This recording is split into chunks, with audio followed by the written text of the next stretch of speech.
Okay. Yeah, we are like. Okay, great. Okay, so hello everyone. Welcome to Nature Shala. Welcome to a new session, a new talk session.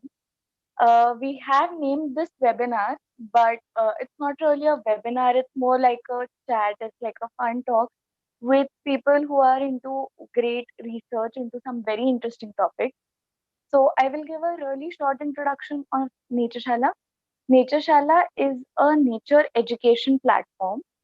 So we are on YouTube as Nature Shala, and here we upload videos every week related to nature education. We have some real basics like how can you get started with birding, what is the flora around you, fauna around you. We have spoken about various festivals, the importance of trees, etc.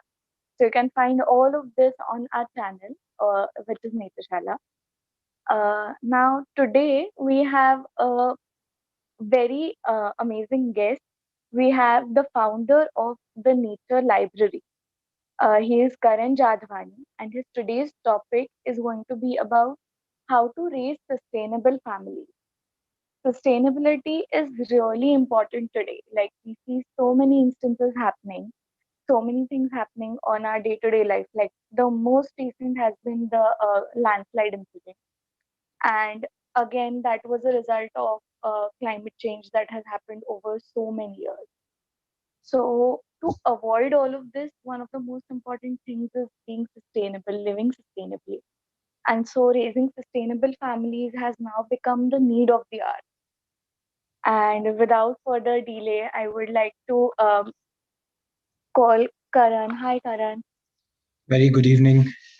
Yeah, hello. First of all, Uh, thank you very much for having me here and keep up the good work. your work is also amazing. Karan and I, we actually met through Instagram, and we just followed each other's pages and we liked each other's work. And here we are having a talk with Karan Yeah, about one of his research topics. So, Karan, let's start off with what is your work about? right. So my work is basically about conservation and sustainable living. So if we look closely, both are directly or indirectly related to nature. Yes. So that's how the nature library was formed. It's got to do more with research work of understanding different ways of living, the cause and effect of every human activity on the environment. So that's the main crux of what my work is. And research mainly involves a detailed study into every aspect, right from the initial stages of how people make the decision to go sustainable, how they source their sustainable products, the changes in lifestyle they bring about, and the complexities they face, and how they implement the process. So yeah, so that's how it's the work is all about.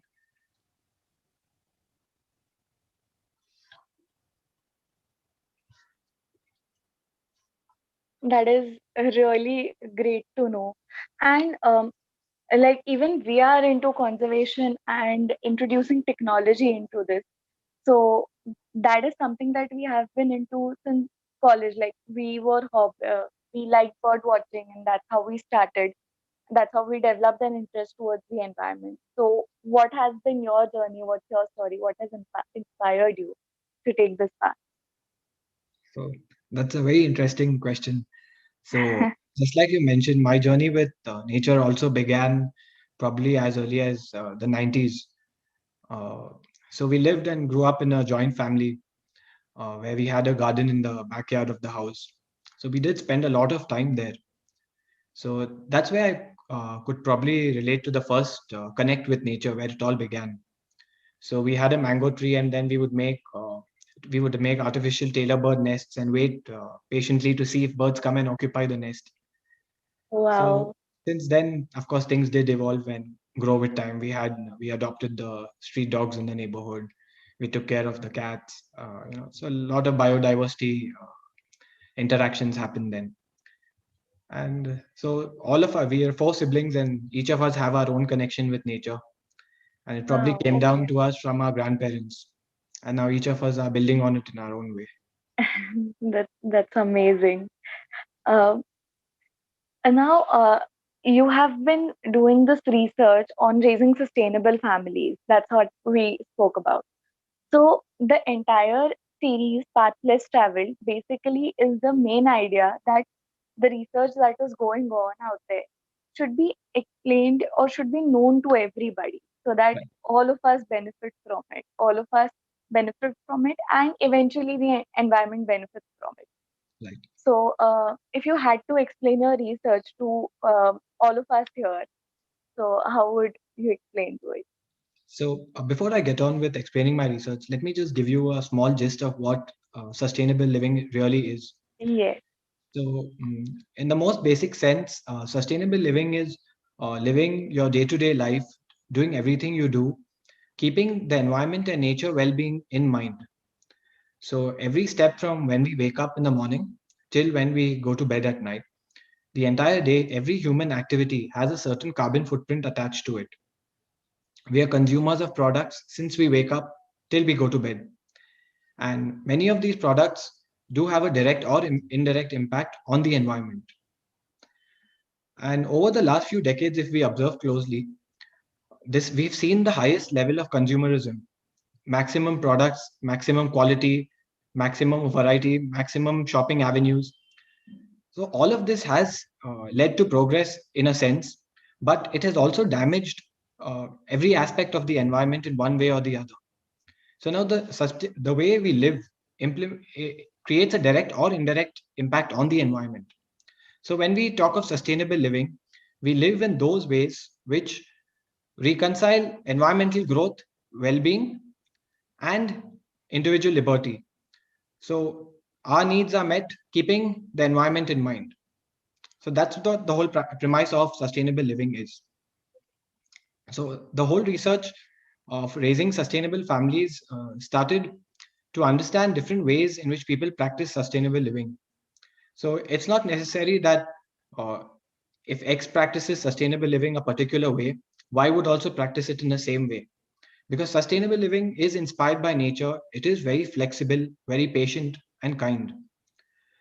So, my whole agenda was to understand what are the different ways of practicing sustainable living world over, for which I gathered respondents from different countries, understood the challenges they face and how they overcome them, so we can implement them across different geographic areas.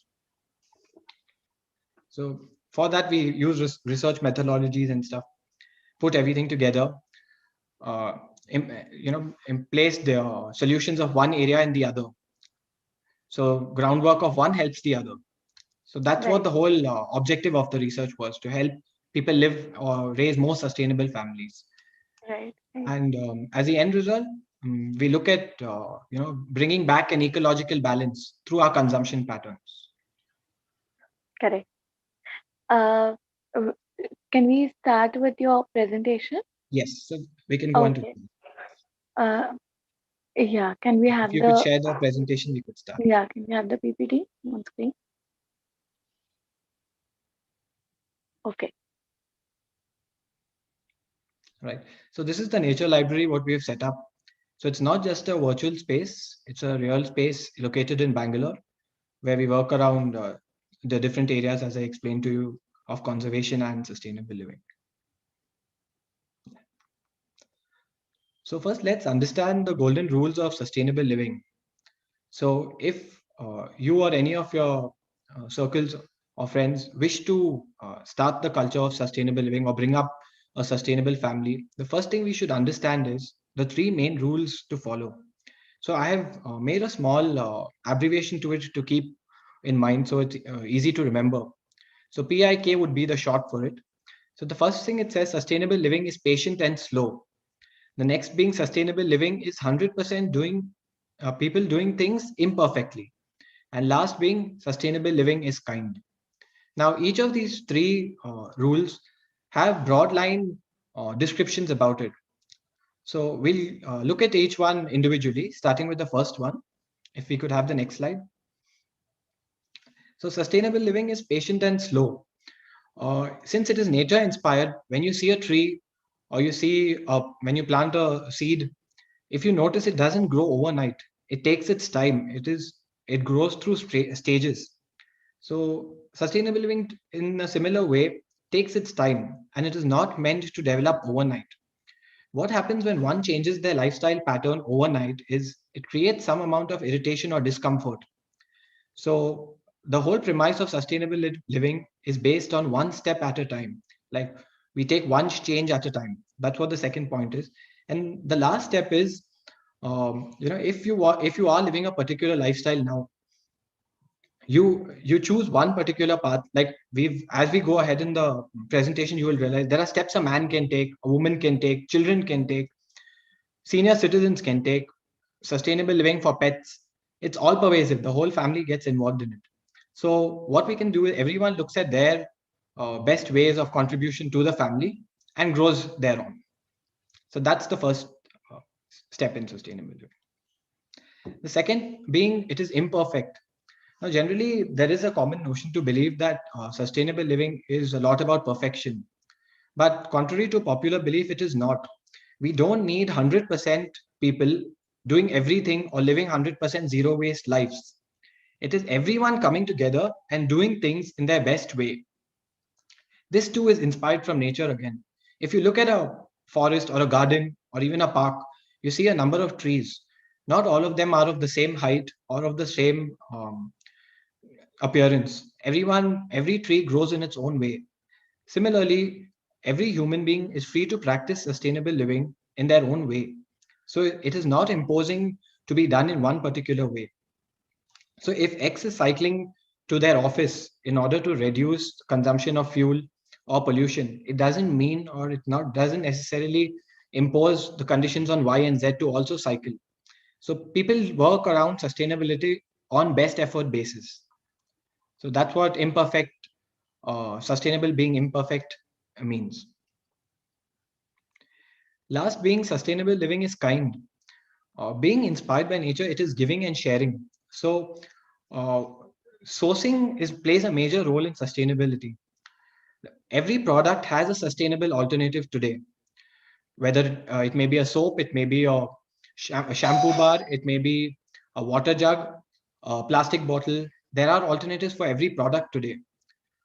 So if one finds a solution to it, it is it is a part of sustainable living to share with the others what are the alternative ways of growing above it. Second being, it's not harsh or imposing. So sustainable, when raising a sustainable family, be sure not to be rigid, strict, or dominating upon one another, because sustainable living is kind. You work together as a family, come up with suggestions, be open to dialogue and discussions, because this way, when there is dialogue, there will be solution seeking and probable changes in consumption patterns. But when we impose it strictly on a particular person, the theme of the journey changes. It becomes strict, rigid, and unpleasant. But when it's done in a peaceful manner, with discussions through kindness, it grows, and it grows multifold and spreads even beyond the family. So that's the last premise of the three principles. What is sustainable and what is not? So it's very important for us to understand what are those products which are sustainable, which will be which help in conserving the environment, and those products which are not sustainable or which have some or the other negative impact on the environment. So I'll explain to you the kind of products, probably through a few examples, so it'll make things clear. Before we get into the examples, let us understand the first single most biggest enemy of the environment is single-use plastic. So single-use plastic is not only impossible to recycle, but it ends up causing more harm than we even think. Because once single-use plastic reaches the ocean floors or surrounding animals in an urban area, they tend to think it is food and consume the same. So this enters the food. This is how it enters the food chain, and more than one species is affected because of that. So when trying to raise a sustainable family, the rule that one should follow is to avoid the use of single-use plastic. In the example here, what the image that we see here, on the left side we have a tea kettle, a glass filled with tea. On the right side we have a tea mix. Now the difference between these two is the left side is a sustainable product. It is made right off the gas and served to you in a glass which is reusable. But on the right side, when you see there is a multi-layered packaging involved. The milk powder is packaged separately, white sugar is packaged separately, the tea powder is packaged separately, and again it's used. A mixer is used to stir all of them. So when trying to be sustainable, we try to minimize packaging because these packages, all these packages are made of something called as MLP, that is multi-layered packaging, which is not just hard to recycle, it is impossible to. So these generally end up in landfills and probably even in ocean floors at many times. So it is recommended not to use packaged products and switch to the ones available in the open. The next slide, please. So sustainable living stresses on a lot on natural products being natural and natural fabrics. So on the left side here, you see fresh strawberries being kept. So when you consume this, there is no amount of waste created. You do not become a contributor of a waste cycle. When the strawberry is consumed, maximum the leaves are left behind, which is again recyclable because there is a rule which says that anything that emerges from the soil can go back to the soil. So greens are one such product which is 100% biodegradable and can be composted and be used as manure or soil once again. So on the right side, you see a processed canned yogurt. So the same strawberries are processed in machines, in factories, or in workspaces, and created and used in a plastic container, which again has 3 to 4 layers. So there is stickering around the box, which involves printing, and then there is a aluminum finish on top, which again goes through a cutting process, and there is wastage created there. So tiny shavings of these aluminum foils are again not recyclable, or in fact not even found once it's disposed. It's very hard to recycle those. So it is more sustainable to use a natural product rather than a canned, packaged, or processed product. So here we see different options of consumption in terms of soft drinks or juices or refreshments.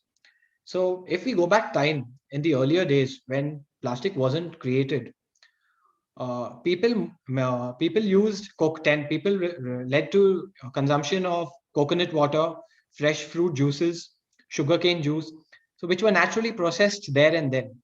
So fruit peels, tender coconut shells, and also the leftover remains of the sugarcane can be composted and reused once again. But on the right side, where you see the plastic bottles, today we have reached a stage where there is so much plastic that even if there are ways to reuse them, there is there is abundance of plastic bottles and limited uses of it, and it has no commercial value attached to it, which is why you won't find people coming and picking up a plastic bottle from a road and going. But on the left side, you see a glass bottle. So these glass bottles are reused. They are sterilized and reused time and again. And a simple option instead of a plastic bottle soft drink would be using a soda with fresh lemon. So this is again zero waste. You don't contribute to a waste cycle by this, nor harm the environment in any possible way.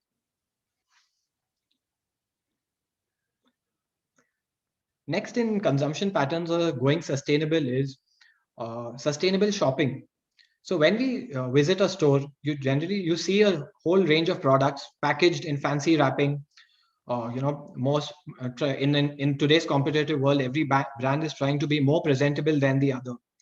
So this, in a sense, has caused immense harm to the environment because where does all this packaging really go once you open the product and start using it? Not everything is really recycled or reused. So on the left, you see on the shelf shopping. It's stores where clothes are tailor made or fabrics are kept on display and you can buy them off the shelf. Here, in this process involves zero packaging. On the right side, when you see a well-packed shirt, which is boxed, labeled, and tagged, you see the number of elements involved in creating this packaged product.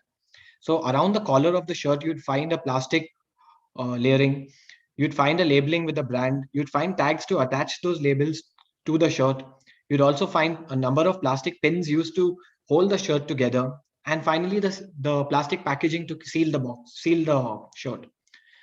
So all of this put together contributes to way more time the carbon footprint of shopping in the open.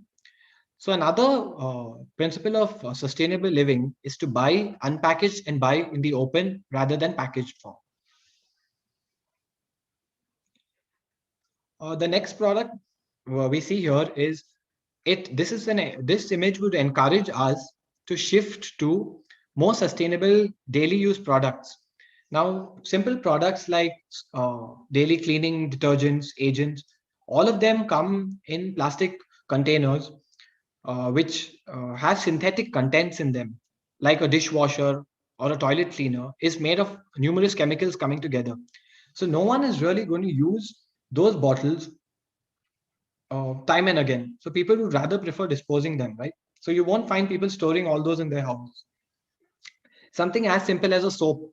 When you look at the image on the left side, the pack of three, these soaps have one multi-layered packaging outside, followed by another moisture-resistant packing inside, and then to hold all the 3 or 4 soap bars together, they have another packaging around with definite labeling about the scheme of 3+1 and 4+1. So this involves printing, adhesives, gluing, plastic tapes. So all of these are non-recyclable products. But on the right side is a sustainable product. It's a handmade shower bar. So with time, this industry too has evolved, and you find soap bars and shampoo bars available in almost every city. So this has a simple handmade paper cover with the soap, direct soap for used for consumption.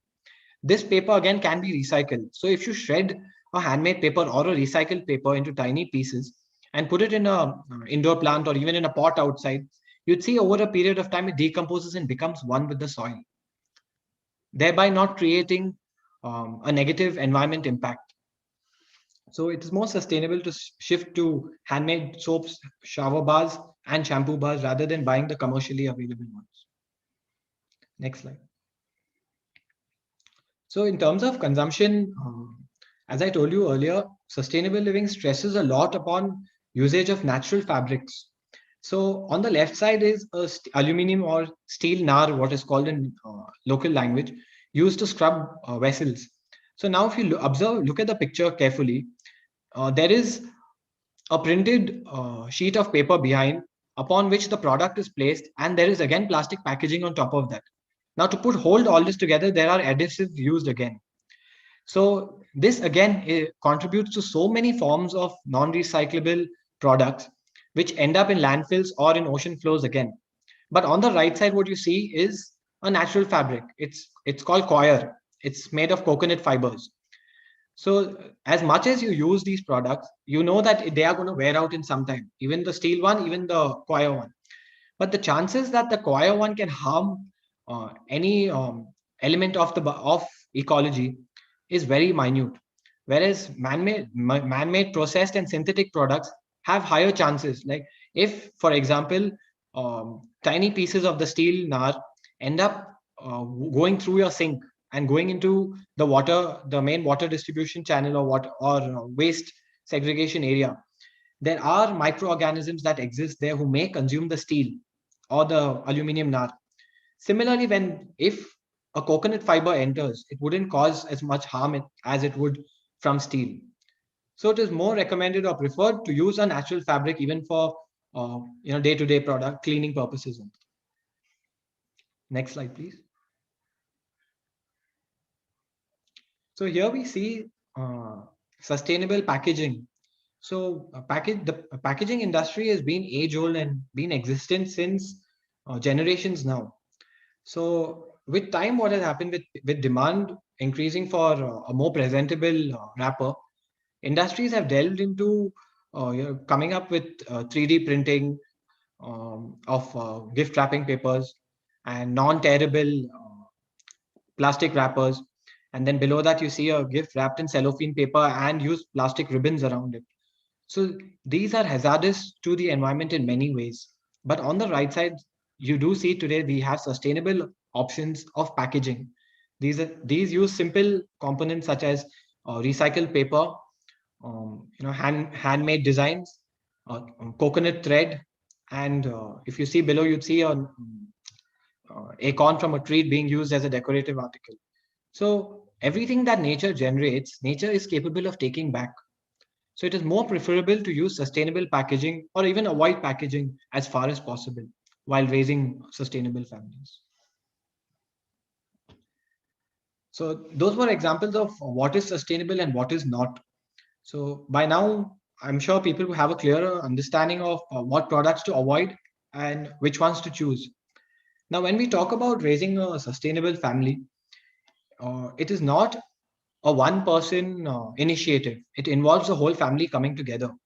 That is a sustainable man, a sustainable woman, the sustainable kids, senior citizens, and having a sustainable pet. It's all encompassing. So, to explain to you what our research has found in this, we tried to study sustainable man, and one of our respondent from Derbyshire, US, uh, has initiated a movement where he encourages people not to buy new clothes. So he has made a resolution that in 2021 he is not going to purchase any new garment or even accessory. He's going to make do with all the cloth fabrics, clothes, belts, shoes, and socks that he already has in his wardrobe. So, research has also proved that the textile industry is one of the most polluting industries in the world, creating a lot of garbage. So, when a man takes such a step to reuse what he has, he helps the environment in his own way there. Next, coming down to a sustainable woman, some of the biggest movements in sustainability when it comes to a woman taking on sustainability is sustainable menstruation. So women world over have are exploring different avenues of sustainable menstruation to do their bit for the environment. Also, our research showed us that a lot of women are now preferring natural fabrics in clothing to synthetic ones, and also prefer buying fruits and vegetables in the open rather than packaged format because of the fear and using it as a preventive measure against microplastics. Thirdly, sustainable kids. Now, this is the most interesting and beautiful part of our research, where we try to understand best ways of raising sustainable children in a family. So for this, we'll show you a quick video where we have a 6-year-old child who frequents our library, who has learned the art of making sustainable tea at the mere age of 6. So these qualities can be ingrained in a child from early ages by bringing a connect from between nature and the child. And this is upon the parents to start or initiate. So let's just watch the video and see how she learned to go sustainable.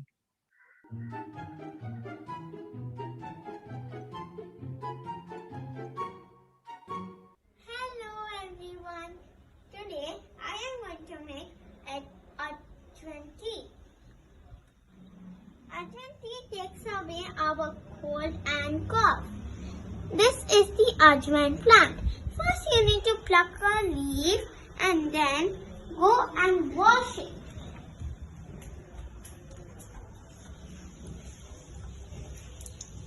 And then you go crush the leaves and then we put it in a mug. Then we pour some hot water.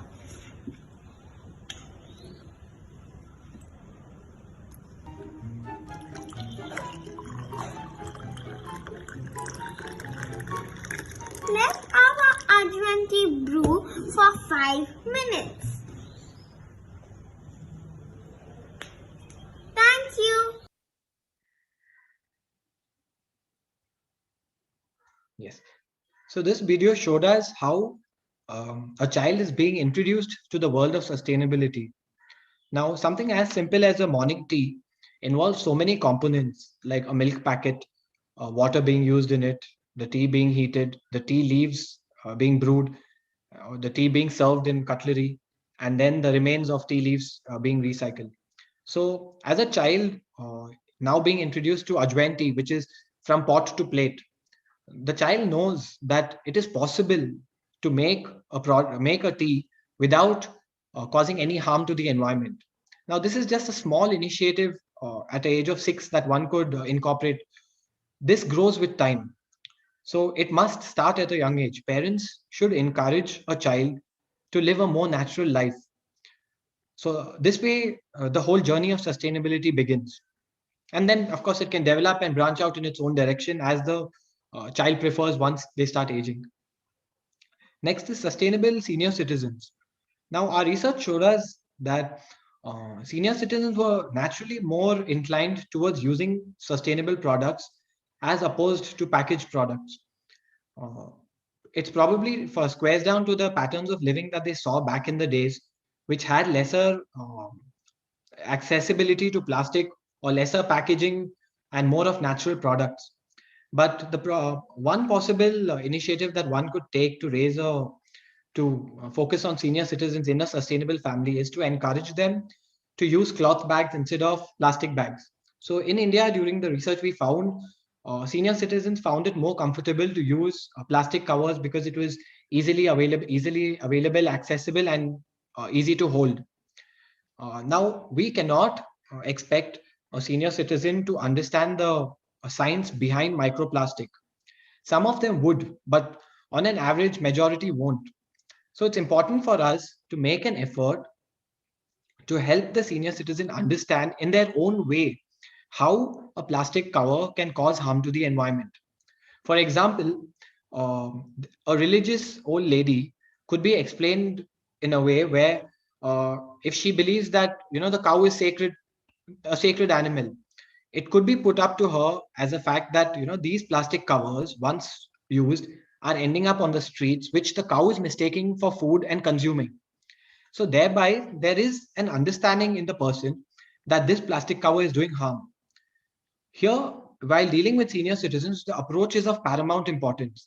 If one tries to explain the science behind microplastics to a 70 or 80-year-old, the chances are that they don't understand it and the purpose may be defeated. So the approach one uses to raise a sustainable senior citizen is of more importance than the task itself. And last, sustainable pets. Pets, of course, are a major part of every family, and it is also easy to have a sustainable pet in today's world. Instead of buying packaged food, packaged dog biscuits, one can choose homemade food, boiled eggs, or even a mixture of what human the food made for use the few food made to cook for the family for the dog as well. So one of our respondent aged around 30 years lived with his dog for a German Shepherd dog who survived till the age of 14, consuming only soaked soya, eggs, and milk and bread. So using these kind of sustainable options, the carbon emission created by having a pet is much low because the packaged food is generally sourced from different Asian countries. So this involves shipping. Shipping again has its consumption of fuel. Again, packaging to make sure that the pet food doesn't turn moist or doesn't spoil. So they use another preventive layer of packaging for that. So to avoid all this, it is more sustainable to feed the dog homemade food or even soya for that matter, as it doesn't harm the environment in any way. Next slide. Yeah. So coming to an end of each member of the family, it may not be very pleasant to time and again counsel one another on sustainable products. So to make it more fun and interactive, what one could do is have certain activities which encourage the family or keep the cheer up throughout the journey of sustainable living. Examples would be a sustainable meal where you could probably source food from your garden, grow your own food, and use that for a meal. Sustainable celebration of festival where the decor could be handmade completely, or you make zero waste festivals where at the end of the festival, once you clear up, you don't produce a single waste out of it. This involves the whole family coming together. A sustainable home, so everyone works around one area of the house to make it sustainable, is a good idea. Sustainable Sundays is a concept picking up largely in the UK and US, where families use Sundays to spend time in the garden, understanding natural elements and how natural living people can find joy through natural living rather than going in for man-made sources of entertainment. And last being DIY time. So today there are endless opportunities of DIYing products, like as simple as switching to natural repellents. Like every house has mosquitoes or insects in the garden or pests in the garden. So instead of buying a vape machine or an all out or those products, you can DIY those at home. What a natural repellent could be a 3G spray, which is of garlic, ginger, and green chili. Or one could use lemongrass. Lemongrass is a natural repellent. So grow lemongrass, make lemongrass, uh, you know, um, lemongrass oil at home. So there are different DIYs. If you find a fallen feather, you could make a feather pen out of it and use it to write telephone numbers and things. So this way, creativity is at its high. There is a new energy involved in it. It kills boredom. So it just encourages the family to grow more in sustainable living. If you would like to raise a sustainable family more and read more about it, these uh, topics are in parallel to sustainable living. So circular economies, studying what carbon footprint is and how one can minimize their carbon footprint, what are waste cycles and how we become contributors to the waste cycle. And apart from this, there is a whole theory of permaculture that one could delve into and understand more about how to live harmoniously together with the environment. And last, the concluding remark would be it is a world of conscious living. So, sustainable living is nothing but conscious living through the day, throughout your activities, whether it is at work, whether it is at home, whether it is on a holiday, it is being conscious. Um, the next is a quote by Elton John, which says that it is a circle of life, a wheel of fortune, a leap of faith, and band of hope. So it shows us that it is a circle. Everything is a circle. So let's work around it so that what comes back is good.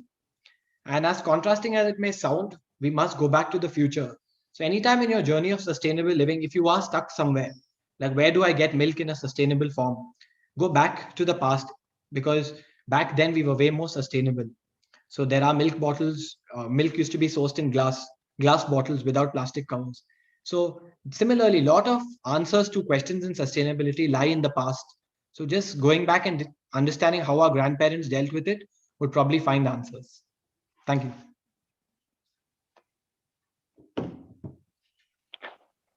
Okay, so I think it completely solves the purpose what we started off with, that it should be understandable to everyone who is watching it. And I think everyone must have understood it. I'm So glad. it was a great presentation, of course. And there were so many things that are actually commercially available and something that we can switch really easily to. Yes, So very true.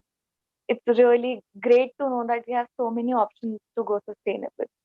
Yes. My next question is that there are many people who are watching this who would be interested in taking a very similar path, like they would be entering into conservation. This is something that is the need of the hour, as I said earlier, and there are more people joining in.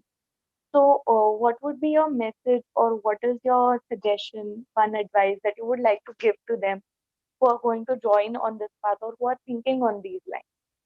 All right. So it's a beautiful journey. In fact, living in such natural conditions teaches us so much.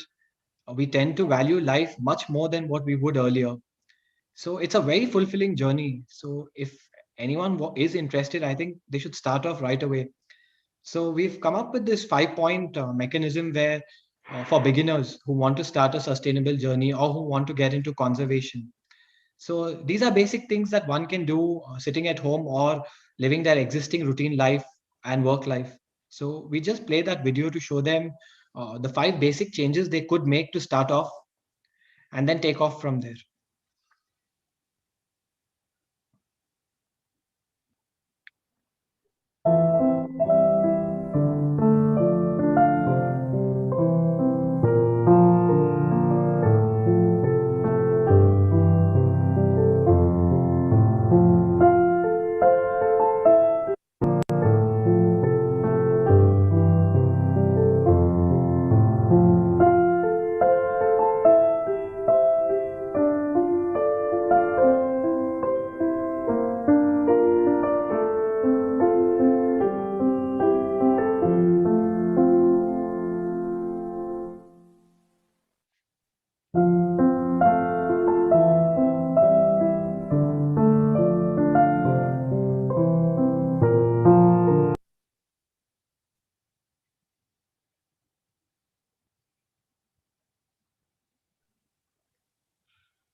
Yeah, so those were some easy tips to get started with sustainable living. Absolutely.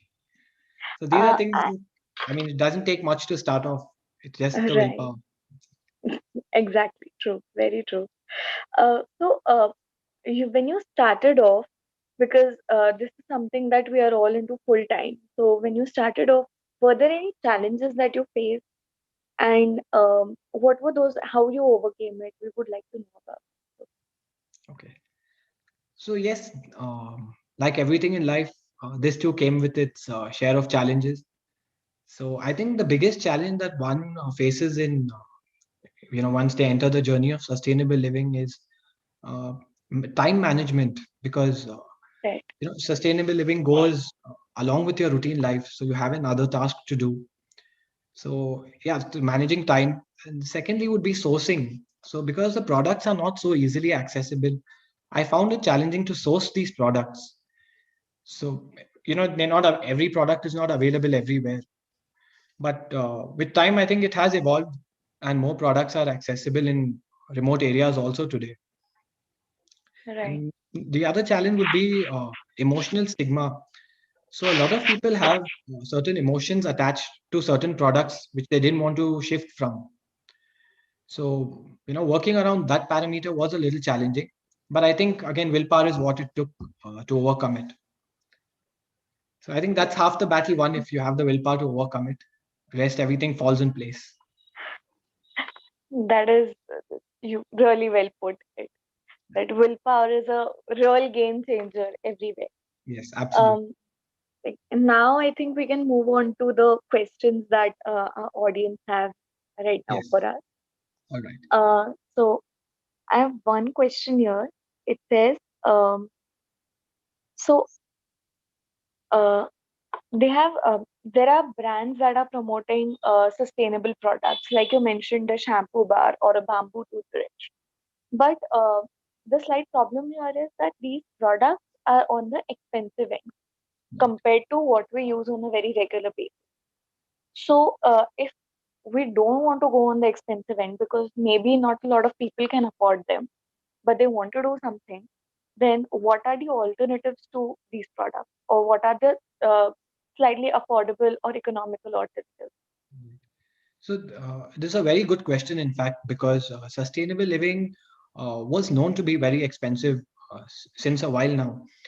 Right. So it all squares down to this point of scales of production. Since commercial products are manufactured in a large scale, the costs Mm. automatically come down. But sustainable living, being a nascent industry, is still at a growing stage, which is why it's a little more expensive. But we are on the path of making it more affordable. Like what it was back in time to where we have reached today is still more affordable.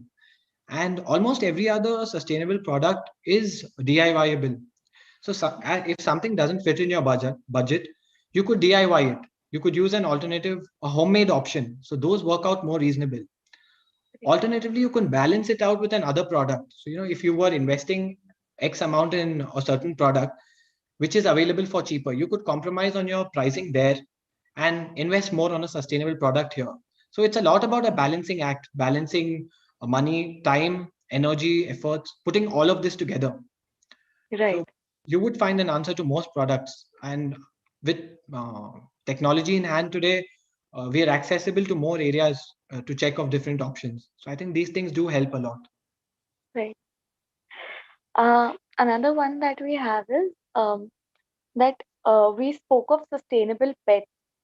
So, do pet breeds come into picture? Like, if you are purchasing, say, pet breeds of, say, dogs or cats that are not Indian breed, and if we have pets that are of Indian breed, does that also contribute to sustainable living? Yes. So, of course, yes. So, geographic area of origin makes a huge difference, not just for pets, even for human beings. So, like a human being in India is not very easily accessible to, dry fruit grown in the Gulf countries. So, we can't expect to source those products at home because it's not Right. homegrown. So, if you do have a pet which is of a different origin, It would make more sense, or the most easy sustainable option would be to source it in bulk in one container. So this way, what happens is you minimize the plastic. You may not go 100% zero waste, but you may still be 50% zero waste. So, like we said earlier, sustainable living is imperfect. There are these certain challenges. It's best to work on best effort basis. So, if you have a dog, who needs a particular meat, which is not available in your hometown or in the rural area the particular pet lives in, it can be sourced from out, but one can probably take the initiative to carry their own container to shift the product from from place X to place Y. Or one can Right. source if it's a more durable product or storable product, buy it in a larger bag. So you have just one bag to decompose or to recycle rather than buying many smaller packets. So Right. this way you're still doing your best without compromising on the pet. That's some great nice advice. Another thing, like this would be my personal question. Um, we spoke about taking conscious effort. So one rule of thumb sort of that you gave was that if you're confused if this particular thing is sustainable or not, just go back to your roots and just correlate with it. If it is coming somewhere from your roots, if it was used in the past, then yes, most likely it would be sustainable.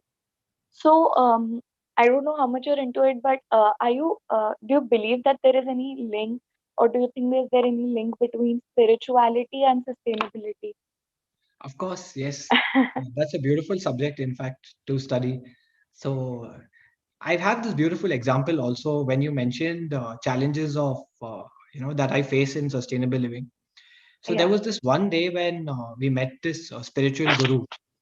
So he offered us. So in India, it's a practice where fruits are given as offerings to one another, right? So they Right. gave us a couple of fruits, and someone asked me to give them a plastic cover to hold those fruits. So I immediately refused to give them a plastic cover. Now, this person was an aged person who I refused to give the plastic cover. So, Hmm. as an instinctive response, what they did was they complained to the Guruji saying, look where Kalyug has reached today. People don't want to share a plastic cover. Now, my whole idea was, to work for the well-being of the environment, but it was perceived in a different way, right? Right. So these challenges do come, and there is like if you go back time and see in the pujas and festivals also, in Christmas, cakes were baked. In Hindu pujas, coconuts are considered auspicious. Natural flowers were used. It's only in recent time that artificial decor has emerged. The industry of artificial decor has grown. But people always prefer to go natural. If haldi was used, turmeric, that is, then banyan leaves were considered auspicious. Mango leaves were considered auspicious. Right. So even in faith, if we go back time and see, it was practiced in a more sustainable way. Like did have elaborate pujas. I think the maximum form of pollution that was created was through havans and the fires being used. But then again, they use natural products for that. They didn't depend on chemical burning and things like that. Right. So yes, faith. It's a beautiful subject. Faith and spirituality and sustainable living, how they travel together. But yes, they were sustainable earlier, and we can find answers going back time once That's a great answer. Okay, so I think that's all the questions we have. I'll just take a look if we again. have any more questions, Yeah, all right. and then we can move ahead. Uh, okay. So anyone in the call who would like to, anybody in the call who would like to ask something, we have some time, so we can take up a few questions. You can put it in the chat. You can unmute and ask. Anything is okay. Anybody in our YouTube live audience who wants to ask, you can put it in the chat box and feel free to ask it.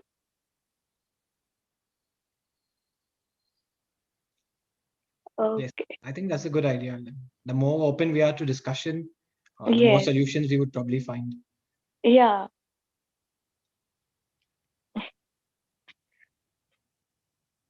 Uh, okay. We have a question on YouTube. It All right. says that Do you have any tips for sustainable traveling? Okay, that's an amazing question. I want to Right. know too. That's a whole industry again, the sustainable traveling, and a Yeah, very a debatable subject also, because traveling particularly by air and even road has so much of a carbon footprint attached because of fuel consumption and air pollution. So I think a good travel sustainable tips for traveling would be to carry most of your own products while you're traveling, rather than sourcing them mid-air or mid-travel. Because the tea image that we saw in the first slide during the presentation was the tea that is served on board a flight. So the kind of garbage you're creating, or the kind of unrecyclable products you're raising, is multifold. Then that's one. Secondly, today we have options of going, without the physical boarding pass, not the paperback boarding pass. You could use a digital version of that. And that's second. And also, if one could, travel in a more sustainable, like share mode of transport, probably, you would come down on the carbon cost that way. Carpooling, rather than one person taking one car and going to a nearby city. So these are small tips. Carry your own products, share vehicles. Yeah, I think those, because there's no option to not travel in when it comes to traveling. So do your right. best. It's not needed that one gives up on their ambitions or desires, but try to be as sustainable as you can. Carry most of your products with you, and I think you should be there and be among the best.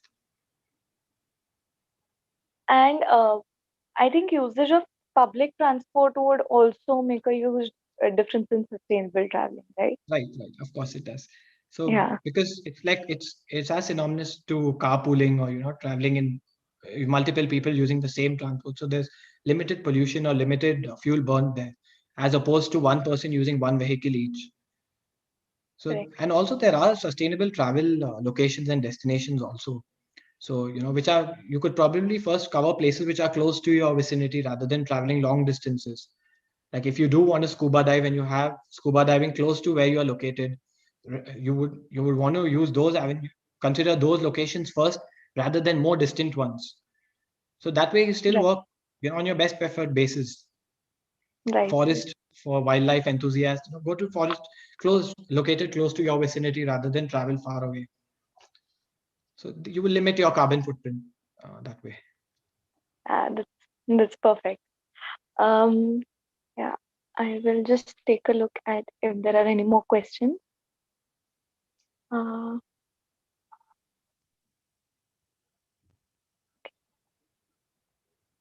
okay, we can take up one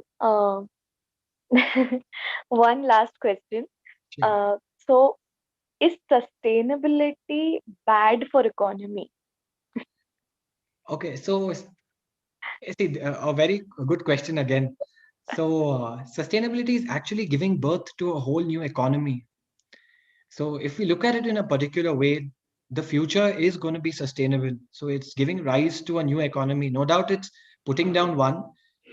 Like we often face a lot of opposition from people who are into the plastic business. Like when we oppose, selling of plastic covers or plastic bottles or use and throw cutlery, for example, it is a livelihood for many families. So, when we speak to such respondents, we realize that it is much more than for us, it's a passion to be sustainable, but for them, it's a livelihood. Their family runs on that. But, with time, things evolve and industries grow. So the same people who were in those industries are evolving to catering to the sustainable classes also. So if someone who was selling disposable plastic cutlery also sells jute bags, so he's balancing, his profitability or his business or his turnover with the same.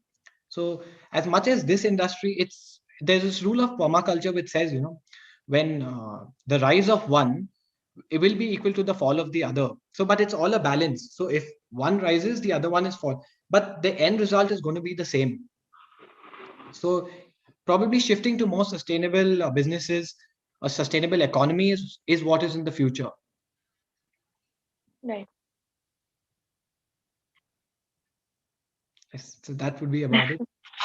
Let's Yeah, hope the sustainable economy grows multifold, and probably reaches the level that commercial business has reached, industries have reached today. For sure.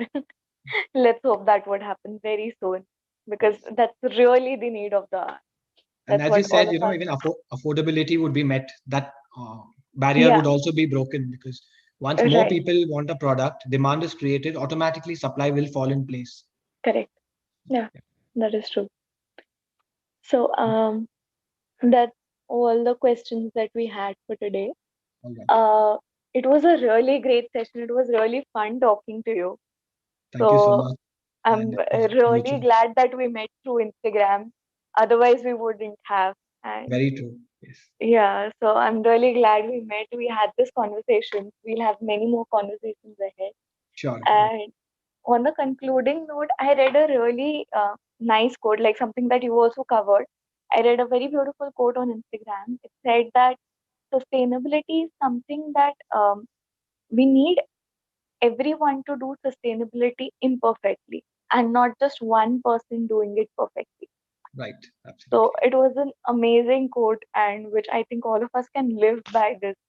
Yes. So Absolutely. even if we are taking one step at a time, it is really helpful to everybody, to us, to the environment. Yes. Thank you so much, Karan, for And I wish agreeing to everyone take this up. a great journey through sustainability and wish you immense contentment and fulfillment in your journeys with sustainability. Thank you so much. Thank My you. pleasure. Thank you so much, everyone, for joining in. If you liked our content, if you want to see more of this, you definitely should subscribe to our channel. It is called Nature Shala. This recording is also available on our YouTube channel. This recording was out live on our YouTube channel. So you can revisit it anytime for any sustainability tips, questions, everything. You'll find it here in this recording. So thank you so much, everyone, for joining in. Thank you. Thank you. Thank you. Thank you.